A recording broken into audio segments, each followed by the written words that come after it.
Hello, it's Ryan Random Guy 69, and I wanted to give you a movie review of a movie that I just watched, Charlie Bartlett. It was a film that was supposed to be released in 2007, but it wasn't released because it was said to be put in a weekend that would be bad, competing with large movies at that time. So it's going to be my review of Charlie Bartlett.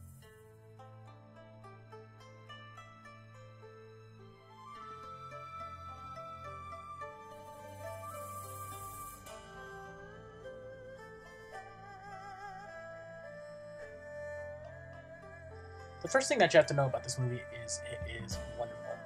It's a 20-something's take on how life is when you're about 17 in an awkward kind of weird stage in your life where everything and everyone is going through turmoil and going through change. In the case of Charlie Bartlett, we have a teenager, 17 years old, who has it's something that can only happen in the East Coast, who was tossed out of every prestigious boarding school that you could possibly have.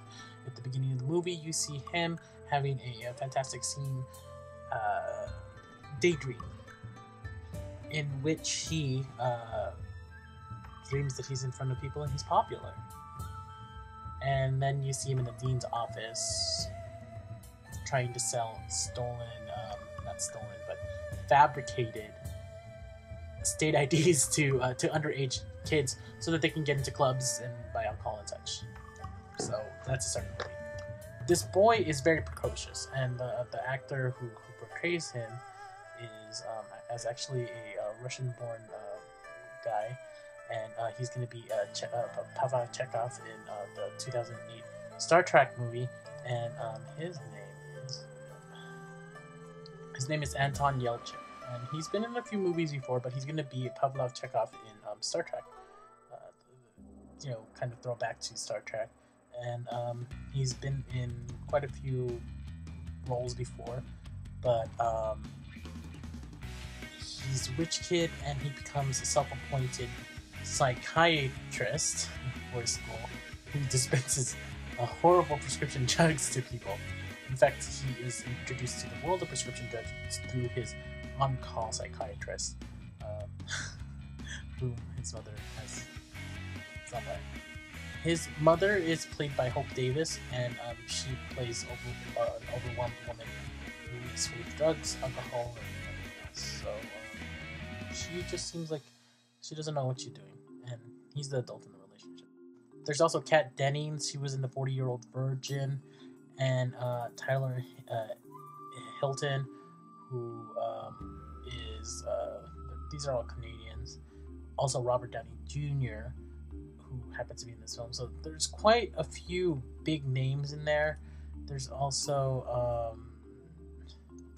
Jonathan Menlin, and then there are others that you probably do know, but you have to see them to actually know who the heck they are.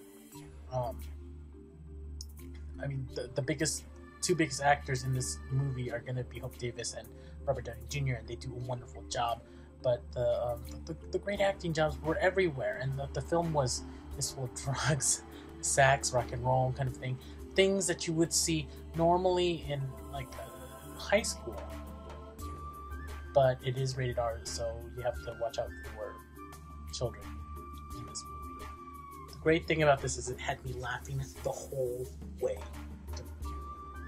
And it sucked me in, and you got a good movie when you get sucked into the movie so much that you forget all the day's problems. Everything goes out from under you, and you just laugh. You have joy, and I haven't had that movie this year, or last year rather. I haven't had a movie that was just like completely wonderful. I've had times where it gets sucked in, but it was just completely sucked into the movie. Great comedy. I give it an A, and I haven't given an A out for a movie for a long time. Comes out on February 22nd, so everyone should go out and see this movie. Again, February 22nd, Charlie Bartlett. It was delayed to be put out, but I mean, it's some kind of wonderful. I think that everyone should watch this, and I hope you like my review. So it's Ryan Random Guy 69 signing off, and I shall talk to you later.